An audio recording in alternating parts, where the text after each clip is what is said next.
Señores, ¿qué tal? Muy buenas noches para toda la gente que nos acompaña el día de hoy aquí en Cita con el Más Allá. Les damos la más cordial de las bienvenidas a toda la gente que en este momento pues ya está conectada y a toda la gente que está pues ya dispuesta a descansar un poquito, pero pues bueno, antes a escucharnos, y también a la gente que está trabajando en Uber, en taxi, en Didi, a toda la gente que está también en la zona industrial, les mandamos un gran saludo, y a la gente que pues bueno dice, ¿sabes qué? Vamos a escuchar Cita con el Más Allá con toda la familia, les damos la bienvenida. Mi nombre es Rubén Flores y vamos a estar con ustedes a lo largo de este programa porque hoy tenemos unas historias y leyendas también muy padres que les vamos a narrar. Así que bueno, a toda la gente les quiero pedir de favor que se suscriban aquí a mi canal Rubén Flores, la voz del más allá. Eso nos ayuda bastante, muchachos. Ya casi vamos a ser 10,000 personas en esta gran comunidad de narraciones e historias de terror.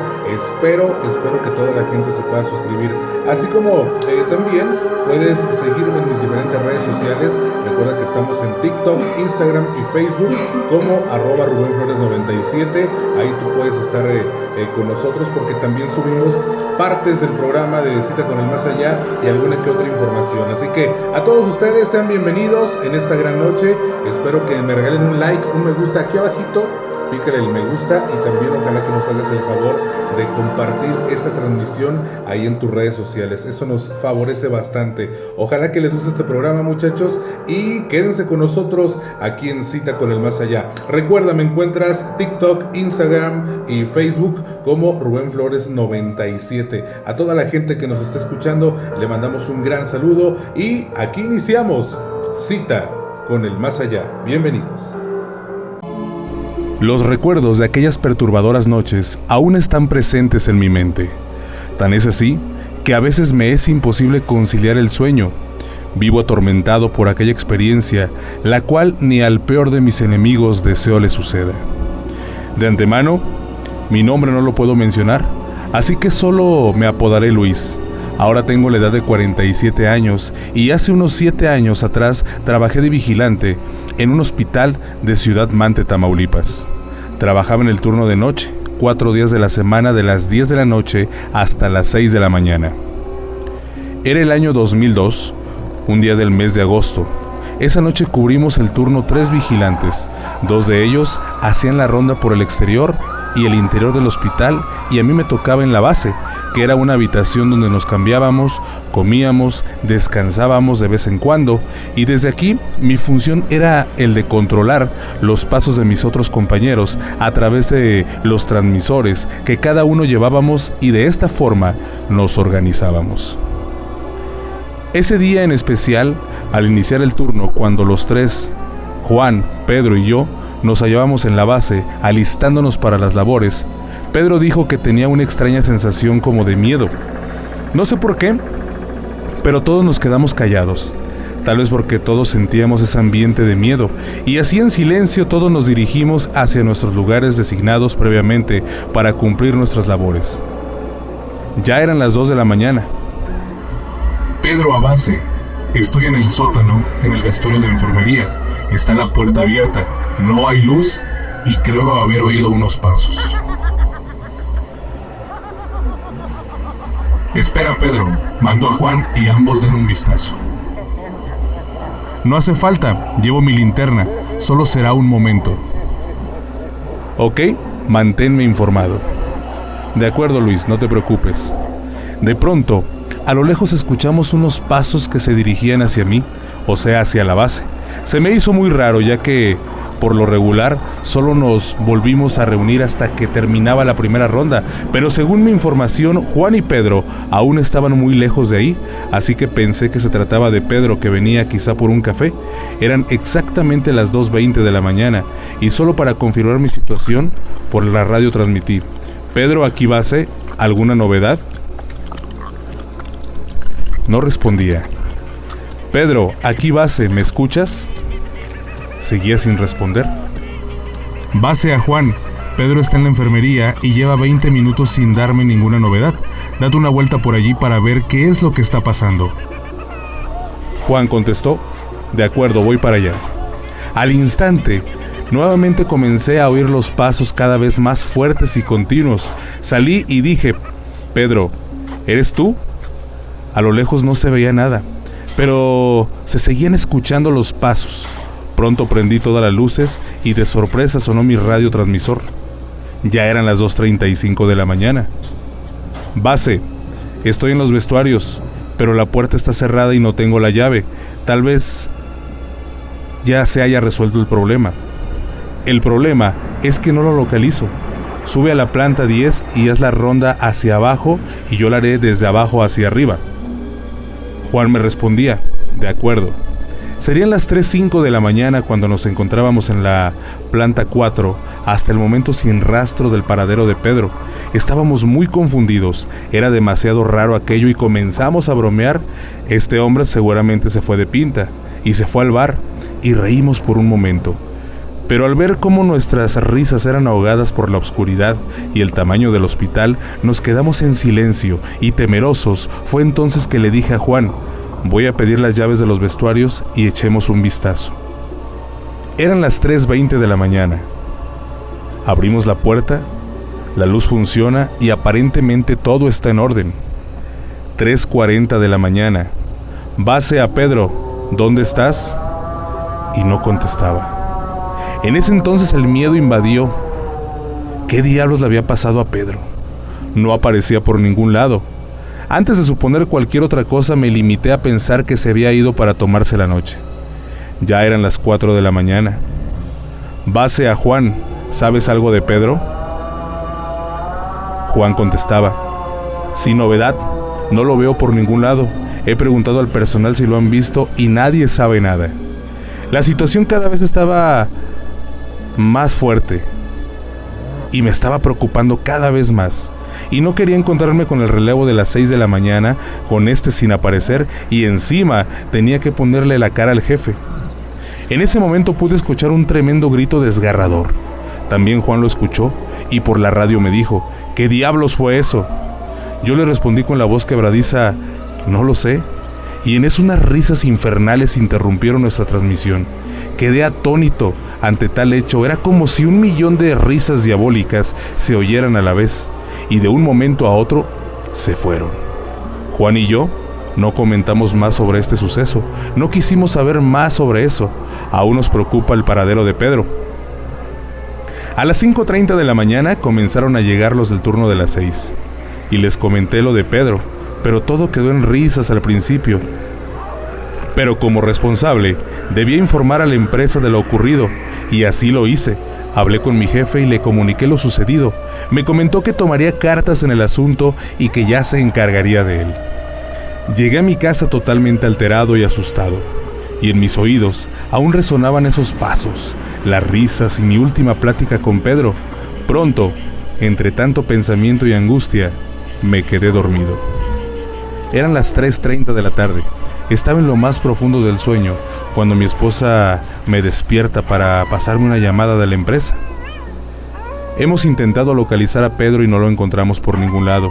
Por su casa dice su mujer que no ha aparecido hoy.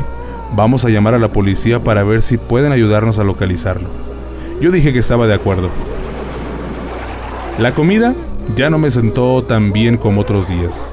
Estaba nervioso por si algo le había sucedido a Pedro, y desaparecer en esas condiciones no es algo muy normal. Ya eran casi las 8:30 de la noche. Apenas me alistaba para el trabajo cuando suena el teléfono y mi mujer contesta nuevamente. Me llamaban desde el hospital. Mi mujer me puso la llamada y se trataba de mi jefe, quien me dijo que entre más pronto llegara al trabajo, mejor, ya que estaba la policía ahí y me querían hacer unas preguntas. Por lo cual pronto salí de mi casa y llegué al trabajo a las 9:15. Vi un par de patrullas. Noto un cosquillón en el estómago. Tal vez, pensé en mí, ya lo han encontrado. De cualquier forma, no quiero pensar en nada, solo quiero que esto acabe. En el lugar se encontraba Juan, a quien también interrogaban. Llegué hasta ese punto y dije, buenas noches, ¿alguna novedad? Mi jefe me respondió, seguimos sin saber nada. Es como si la tierra se lo hubiera tragado. Ahora te van a hacer unas preguntas los policías. Después de un corto interrogatorio, ya que no había mucho que contar a los policías, me dieron un número de teléfono para ponernos en contacto si nos enterábamos de alguna nueva información.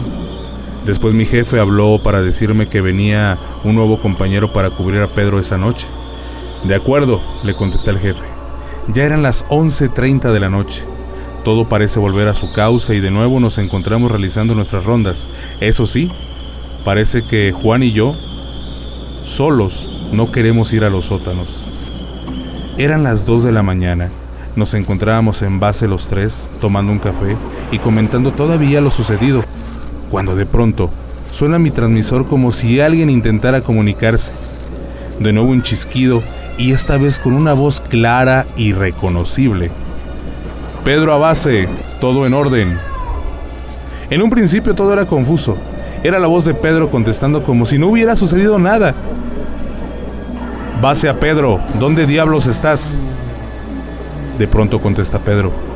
Ya te he dicho que estoy en vestuarios de enfermería y sin novedad. Todos nos volteamos a ver, era inaudito aquello. Pronto, con el temor invadiendo mi cuerpo y mi piel erizada y el ritmo de mi corazón agitado, dije, vayamos a los vestuarios a buscar a Pedro. Todos aceptaron. Llegamos hasta los vestuarios y nos encontramos con la puerta cerrada. Eran las 2:35 de la mañana y a lo lejos, nuevamente un terrible grito sonó por todo el hospital. Sin pensarlo, 2 veces tomé mi radio y dije, base a Pedro, ¿dónde estás ahora? Y Pedro contestaba, sigo en los vestuarios. Ya estuvo bien de bromas, tienes a todos con el Jesús en la boca y buscándote y tú con bromitas, abre la puerta ya.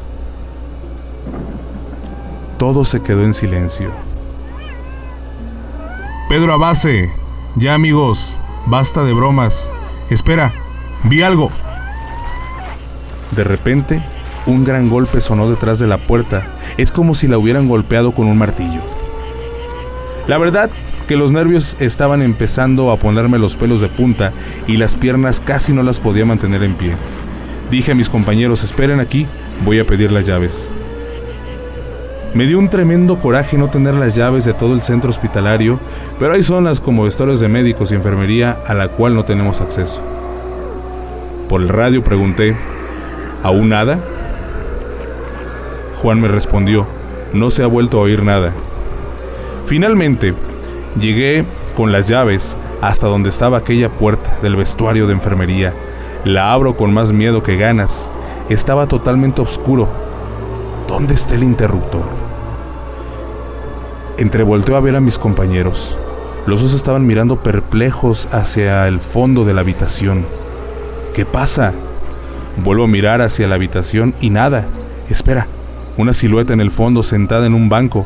El cuerpo se me paraliza, las piernas se me quedan clavadas en el suelo y soy incapaz de reaccionar por momentos. No sé cómo, pero encuentro el interruptor, prendo la luz y la silueta desaparece. Mi mente está confusa.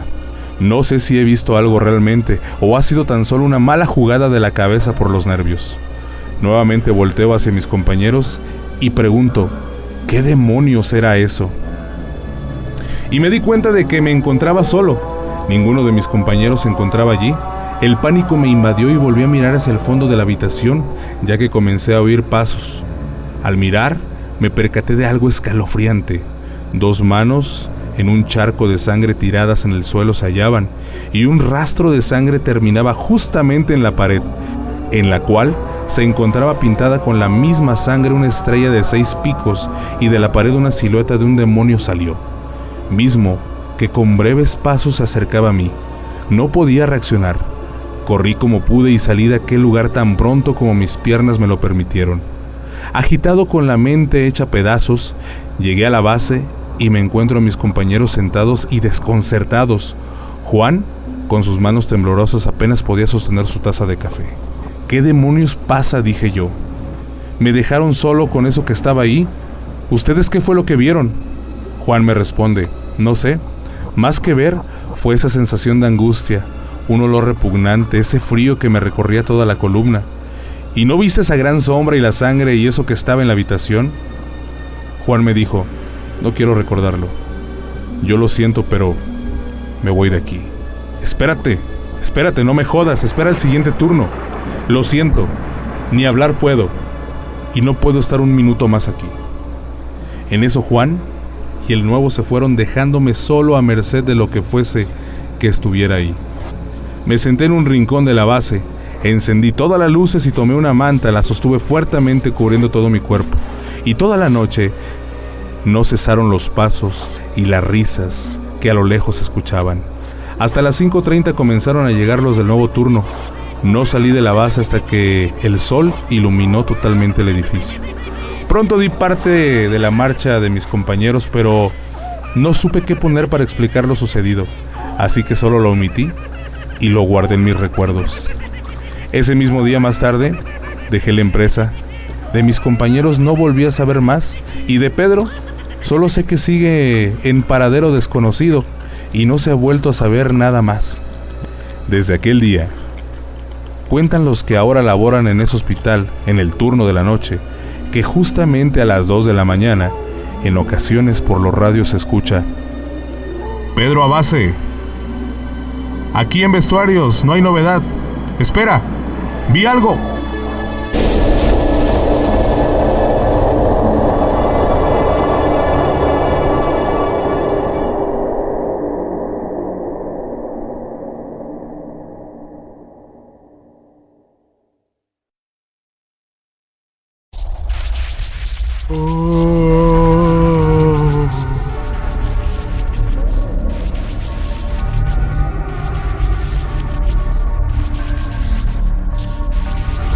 Me platicaron que hace varios años pasó una cosa muy fea en una casa allá en el barrio de Santiago, porque mataron a todos los de una familia. Esa familia era gente normal, buenos vecinos, pero la señora muy presumida y siempre andaba de bocona diciendo que tenía esto, que tenía lo otro, pero no eran tan ricos como ella decía, y la casa donde vivían era de renta. También los hijos eran bien presumidillos en la escuela y se creían más que los demás. La gente pensaba que sí eran ricos porque siempre andaban bien arreglados, pero más bien unos parientes de la señora los ayudaban y les compraban ropa buena a los hijos. El papá administraba un negocio de refacciones y ganaba bien, pero nomás para tener un carrito. Como la señora era muy presumida, les decía a los vecinos que su marido iba a abrir sucursales de su negocio y cosas así, y que andaban pensando en comprar una casa en las lomas. Una vez estaba la señora en una tienda platicando sus rollos de que iban a ir de viaje a Acapulco, de que ya iban a cambiar el coche, de que su marido le había regalado unas joyas y puras cosas así que nadie creía. Afuera de la tienda estaban unos chavos de esos vagos y oyeron lo que la señora decía. Cuando ella se fue con el mandado, ellos la siguieron para ver dónde vivía. Una noche como eso de las 11, los vagos andaban bien drogados y borrachos y pasaron por la casa de esa familia. Se metieron a robar. Al señor lo golpearon bien gacho y a la señora también. Los hijos estaban dormidos, pero se despertaron con el ruido y bajaron a la sala. Allí estaban los ladrones. Y a los hijos los golpearon y a la hija la agarraron para abusar de ella. Tenía como 16 o 17 años. La señora estaba viendo todo eso y entre gritos y lloridos les decía a los vagos que no les hiciera daño, pero los vagos nomás se reían a carcajadas. Hagan lo que quieran conmigo, pero los niños no los maltraten, gritaba la señora. Para que se callara, la golpearon más y a la hija ya la tenían amarrada y amordazada para que no gritara. En algún momento la señora agarró fuerzas, pudo levantarse y con un florero le pegó a uno de los vagos en la cabeza y le salió bastante sangre. Se puso como loco y sacó un cuchillo y amenazó a la señora. Ella le dijo que si la mataba a ella o a su marido, iba a caerles una maldición, pero si abusaba de sus hijos, les caería una maldición también a sus familias. Estaba tan enojada y asustada que le escupió al vago y este le dio un cuchillazo y la mató. Luego, para no dejar testigos, mataron al papá y a los 3 hijos, dejando un reguero de sangre en la sala. Al único que no dejaron muerto fue a un perrito que quedó con las costillas rotas y se murió después. Quién sabe si habrán robado algo, pero de seguro no había joyas o cosas de mucho valor. A lo mucho se llevaron la tele, el estéreo y las llaves del coche. Como al tercer día atraparon a 2 de esos vagos para meterlos a la cárcel. Al otro no lo pudieron atrapar porque se murió la noche en que se quemó la casa donde vivía. O sea que así empezó lo de la maldición. Luego en la cárcel acuchillaron a otro de los vagos en un pleito y al tercero lo llevaron, parece que a la pila, y me contaron que un día lo encontraron muerto en su celda. Así fue el crimen ese bien gacho. Pero luego empezó la gente a contar cosas de esa casa, que en las noches se veían gritos y lloriqueos y ladridos de un perro, que en la sala de repente veían como bultos. Haga de cuenta los cuerpos tirados, pero eran más bien visiones. Los dueños la pusieron en renta y los primeros inquilinos duraron menos de 3 meses.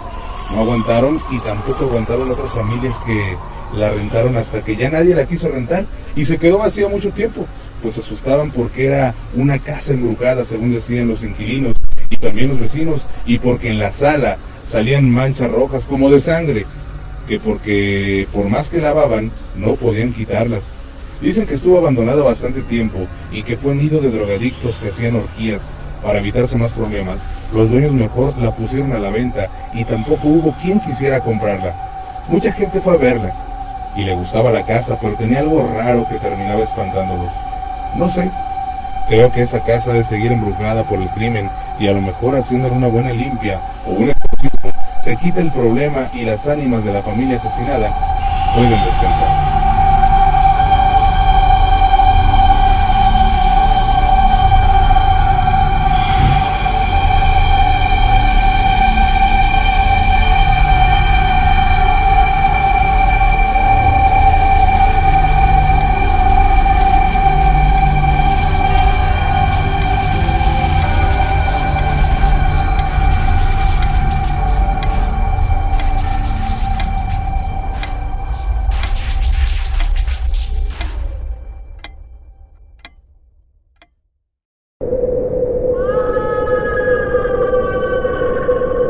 ¿Qué tal, Rubén? Me gustaría compartir contigo y con todo tu auditorio esto que me pasó hace 18 años. En aquel entonces, cada que tenía oportunidad ayudaba a mi papá en las labores del campo, o sea, los días en que yo descansaba en mi empleo formal, y de esta manera mi papá también podía disfrutar de un día de descanso. Resulta que un día que regresaba aproximadamente como a las 9 de la noche, caminaba tranquilamente por un camino que conduce a casa, cuando en unas arboledas que se encuentran como a 25 metros de la vereda, se veía una fogata. Esa fue la primera vez que la vi. Tiempo después, la siguiente semana, cuando regresaba a la misma hora, volví a ver aquella lumbre ardiente. Pude observar aquella fogata cómo permanecía fija y no le afectaba el poco viento que se dejaba sentir. Eso fue lo más extraño. Pero ya era tarde y no me detendría a investigar qué era lo que pasaba. A la siguiente semana regresé a ayudar a mi papá. Recuerdo que la mayor parte del día la pasé pensando en esa extraña fogata. Ya lo había planeado. Si la volvía a ver, me acercaría a ver de qué se trataba. Así llegó la noche y el momento de regreso a casa. Mientras me acercaba a aquella arboleda, más aumentaban mis nervios. Desde la orilla del camino, pude ver que esa fogata, una vez más, se hacía presente. Me encaminé hacia donde se encontraba. Faltaban escasos 10 metros para llegar, cuando pude observar cómo de la nada se fue formando frente a esa llama fija la silueta de una mujer. Lo primero que vi fueron sus pronunciadas ojeras. Traía un vestido largo de color negro. Su rostro era muy blanco y pálido. Su cabello largo también de color negro. Lo tengo que aceptar. Me impactó demasiado esa presencia. No sabía si correr o quedarme ahí, pues ella me miraba directamente a los ojos sin pronunciar palabra alguna. De pronto, ella levantó su mano, claro, sin quitarme la vista de encima. Con su dedo índice me hizo una señal para que fuera hacia ella. Dio media vuelta, caminó hacia la fogata y enseguida se perdió, tal como si aquellas llamas la absorbieran. Pasó el tiempo y una vez, mientras tomaba con mis 3 amigos, comenzaron a platicar de hechos sobrenaturales. Obviamente yo les conté mi historia. Emocionados dijeron que se trataba de algún tesoro enterrado y que debíamos sacarlo. Estábamos algo ebrios y quizá fue eso lo que nos dio valor. Enseguida fuimos por herramienta y emprendimos el camino hacia el lugar donde vi a esa mujer junto a la fogata. Una vez en el lugar, les señalé el lugar donde vi la lumbre y en efecto, no había cenizas ni huellas de que alguien hubiera encendido una fogata. Paco comenzó la excavación, mientras los demás continuábamos tomando. Pasó un buen rato. De pronto, Paco gritó: ¡Ya le di! Enseguida se dejó sentir un viento muy frío. Comenzó a llover muy fuerte. Yo les dije: vámonos de aquí, algo no anda bien. Ellos no quisieron. Dijeron que teníamos que terminar lo que comenzamos. Los tres, desesperados, comenzaron a excavar cuando de pronto, bajo aquel torrencial aguacero, se podía escuchar las pisadas de un caballo que se acercaba a todo galope. Me dio algo de miedo. Tuve que acercarme a ellos de tal forma que juntos rodeamos lo que llevábamos excavado. Fue cuando aquel jinete montado en su caballo hizo acto de presencia. Con voz muy grave, dijo: retírense de aquí. No busquen lo que no han perdido. Y enseguida trató de golpearnos con un enorme látigo, mientras Paco y los demás, sin importarles aquella presencia, continuaban con su labor, al mismo tiempo que decían: ¡ya viene! ¡Otro poco más! Mientras aquel jinete nos rondaba con su látigo.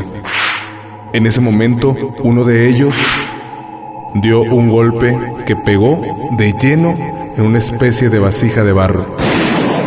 Y ante este golpe, también se escuchó cómo aquella vasija derramaba algunas monedas. Ante este hecho, yo solamente pronuncié: Dios guarde la hora. Incrédulo, ante mis ojos el jinete y su caballo desaparecieron. Y el momento de checar las monedas que contenía aquella olla, nuestra sorpresa fue que solo se trataba de carbones.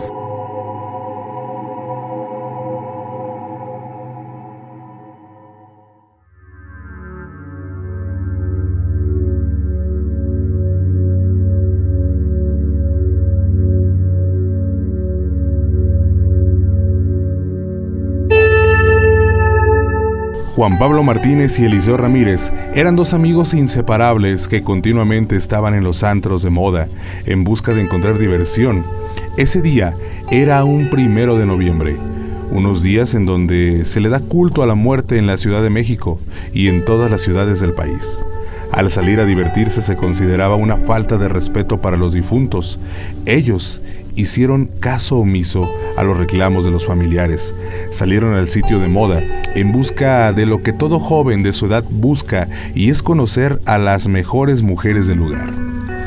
Como era de esperarse, el lugar en ese día memorable parecía un desierto, pero al parecer la suerte de ellos cambió radicalmente cuando en la entrada vieron llegar a un par de damas que incesantemente los miraban, como invitándolos a hablar.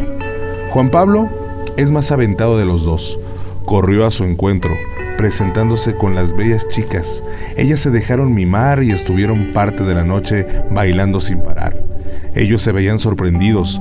Nunca antes dos mujeres tan bellas como ellas, que parecían modelos de pasarelas de las grandes revistas de moda, y se habían fijado en ellos, algo que no podían creer. Pero por si esto fuera poco, ellas los invitaron a seguir la fiesta en su hogar, una casa antigua que estaba en una de las colonias de más renombre de la capital. Fue el mejor día de sus vidas, y después de unas horas, ellos se despidieron de las lindas mujeres que acababan de conocer, pero de las cuales nunca se hubieran querido desprender, quedando de verse el día siguiente para volverlas a ver. Al llegar a la mansión en donde horas antes habían pasado uno de los mejores días de sus vidas, la casa ya no parecía lo mismo. Se veía destrozada por fuera.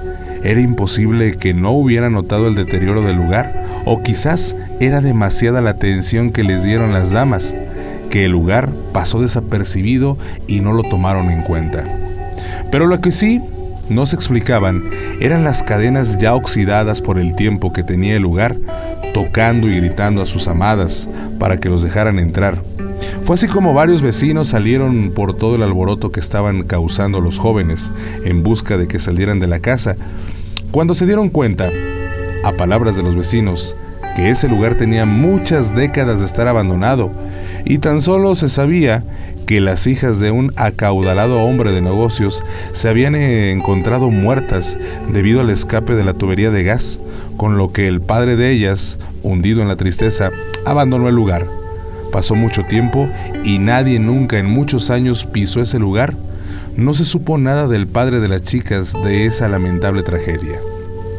Desde ese día, los amigos cambiaron radicalmente y fueron a pedir perdón a la iglesia. Habían faltado al respeto al Día de los Muertos, y ellos, por mucho tiempo, dejaron de salir, como habitualmente lo hacían. Por siempre se preguntaron si ese día, que fue de los más felices de sus días, lo habían pasado al lado de personas muertas, hasta que uno de ellos buscó en la red la historia del lugar, viendo que 20 años atrás, las dos damas que conocieron en el antro eran las que habían muerto en el mencionado lugar. Todo quedó claro para ellos. La muerte les había jugado una mala broma, una historia de terror que ellos dos nunca olvidarán.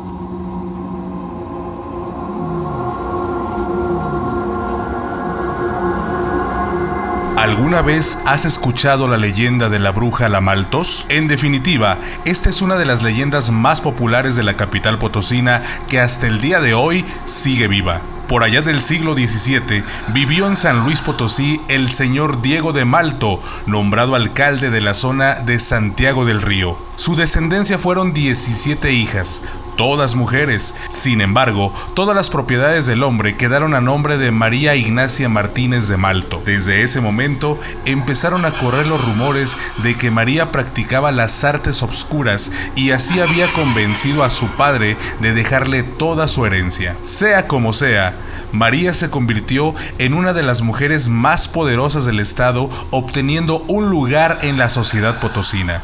Además, la mujer destacaba por su belleza y un importante puesto dentro de la Inquisición. Cuenta la leyenda que en esos tiempos existía el toque de queda en la capital potosina, pero para la Maltos no. A altas horas de la noche, la mujer salía en una carreta conducida por 2 caballos negros. El rechinado sobre las aristas de las calles y el respirar frenético de los caballos helaban la piel. Ella residía en lo que ahora se conoce como Los Arcos y Piña, lugar que era prestado para que la Inquisición pudiera realizar sus horribles oficios. Ahí era donde se dice la Maltos aprovechaba para realizar sus poderosos conjuros que implicaban terminar con la vida de personas. Se dice que fueron 30 personas, casi todos funcionarios de gobierno, los que la Maltos asesinó con los años. Sin embargo, la cifra podría ser mucho mayor. Gracias a su puesto en la Inquisición, la mujer ejecutaba a condenados que a veces ella misma acusaba. Un día, sin darse cuenta de las repercusiones que tendría, la Maltos asesinó a 2 personas que pertenecían a una de las familias más poderosas de la ciudad. Después de eso, sus asesinatos ya no fueron tolerados por las autoridades y fue condenada a muerte. Como último deseo, María pidió que se le dejara dibujar en la pared de su morada un recuerdo de su vida. El deseo le fue concedido y enfrente de diversas autoridades se dejó a la mujer pintar en su habitación. La Maltos comenzó a dibujar una carreta con caballos negros, igual a la que usaba para recorrer las frías noches de San Luis Potosí. Pero una vez terminado, la gente quedó horrorizada al ver que poco a poco aquel dibujo cobraba vida y se salía de la pared.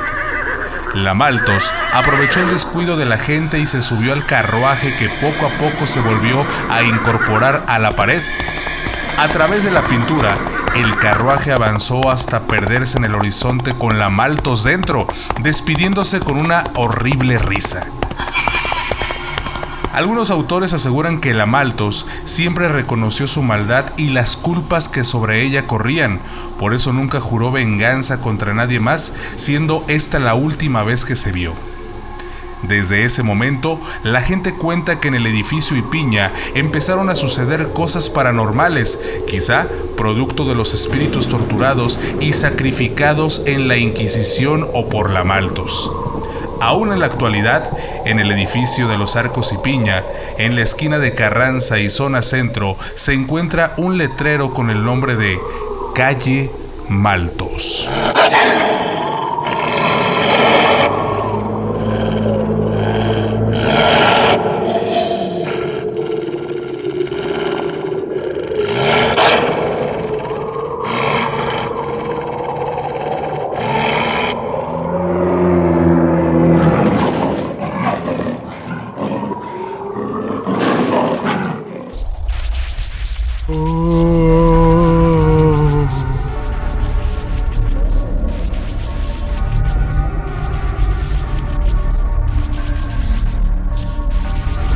Me platicaron que hace varios años pasó una cosa muy fea en una casa allá en el barrio de Santiago porque mataron a todos los de una familia.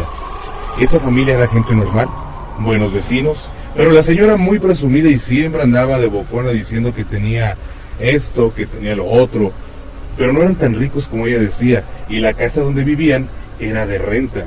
También los hijos eran bien presumidillos en la escuela y se creían más que los demás. La gente pensaba que sí eran ricos porque siempre andaban bien arreglados, pero más bien unos parientes de la señora los ayudaban y les compraban ropa buena a los hijos. El papá administraba un negocio de refacciones y ganaba bien, pero nomás para tener un carrito. Como la señora era muy presumida, les decía a los vecinos que su marido iba a abrir sucursales de su negocio y cosas así, y que andaban pensando en comprar una casa en las Lomas. Una vez estaba la señora en una tienda platicando sus rollos de que iban a ir de viaje a Acapulco, de que ya iban a cambiar el coche, de que su marido le había regalado unas joyas y puras cosas así que nadie creía. Afuera de la tienda estaban unos chavos de esos vagos y oyeron lo que la señora decía. Cuando ella se fue con el mandado, ellos la siguieron para ver dónde vivía. Una noche como eso de las 11, los vagos andaban bien drogados y borrachos y pasaron por la casa de esa familia. Se metieron a robar. Al señor lo golpearon bien gacho y a la señora también. Los hijos estaban dormidos pero se despertaron con el ruido y bajaron a la sala. Allí estaban los ladrones y a los hijos los golpearon y a la hija la agarraron para abusar de ella. Tenía como 16 o 17 años. La señora estaba viendo todo eso y entre gritos y lloridos les decía a los vagos que no les hiciera daño, pero los vagos nomás se reían a carcajadas. Hagan lo que quieran conmigo, pero los niños no los maltraten, gritaba la señora. Para que se callara, la golpearon más y a la hija ya la tenían amarrada y amordazada para que no gritara. En algún momento la señora agarró fuerzas, pudo levantarse y con un florero le pegó a uno de los vagos en la cabeza y le salió bastante sangre. Se puso como loco y sacó un cuchillo y amenazó a la señora. Ella le dijo que si la mataba a ella o a su marido, iba a caerles una maldición, pero si abusaba de sus hijos, les caería una maldición también a sus familias. Estaba tan enojada y asustada que le escupió al vago y este le dio un cuchillazo y la mató. Luego, para no dejar testigos, mataron al papá y a los 3 hijos dejando un reguero de sangre en la sala. Al único que no dejaron muerto fue a un perrito que quedó con las costillas rotas y se murió después. Quién sabe si habrán robado algo, pero de seguro no había joyas o cosas de mucho valor. A lo mucho se llevaron la tele, el estéreo y las llaves del coche. Como al tercer día atraparon a 2 de esos vagos para meterlos a la cárcel. Al otro no lo pudieron atrapar porque se murió la noche en que se quemó la casa donde vivía. O sea que así empezó lo de la maldición. Luego en la cárcel acuchillaron a otro de los vagos en un pleito y al tercero lo llevaron parece que a la pila y me contaron que un día lo encontraron muerto en su celda. Así fue el crimen ese bien gacho. pero luego empezó la gente a contar cosas de esa casa, que en las noches se veían gritos y lloriqueos y ladridos de un perro, que en la sala de repente veían como bultos. Haga de cuenta los cuerpos tirados, pero eran más bien visiones. Los dueños la pusieron en renta y los primeros inquilinos duraron menos de 3 meses. No aguantaron y tampoco aguantaron otras familias que la rentaron hasta que ya nadie la quiso rentar y se quedó vacía mucho tiempo, pues se asustaban porque era una casa embrujada, según decían los inquilinos y también los vecinos, y porque en la sala salían manchas rojas como de sangre, que porque por más que lavaban no podían quitarlas. Dicen que estuvo abandonada bastante tiempo y que fue nido de drogadictos que hacían orgías. Para evitarse más problemas, los dueños mejor la pusieron a la venta y tampoco hubo quien quisiera comprarla. Mucha gente fue a verla y le gustaba la casa, pero tenía algo raro que terminaba espantándolos. No sé, creo que esa casa debe seguir embrujada por el crimen y a lo mejor haciéndole una buena limpia o un exorcismo se quita el problema y las ánimas de la familia asesinada pueden descansar.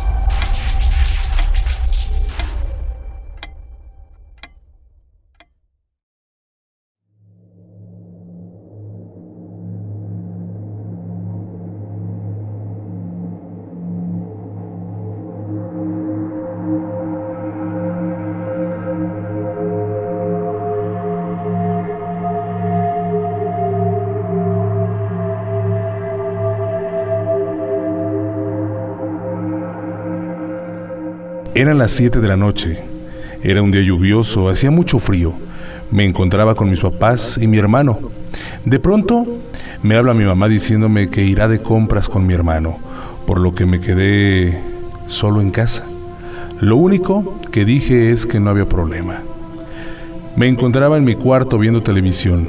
Estaba muy entretenido cuando escuché un sonido muy raro en la cocina de mi casa. Bajé a revisar qué es lo que había sido. Solo fue algo que se cayó. Pero me pregunté, ¿por qué se cayó? Regresé a mi cuarto.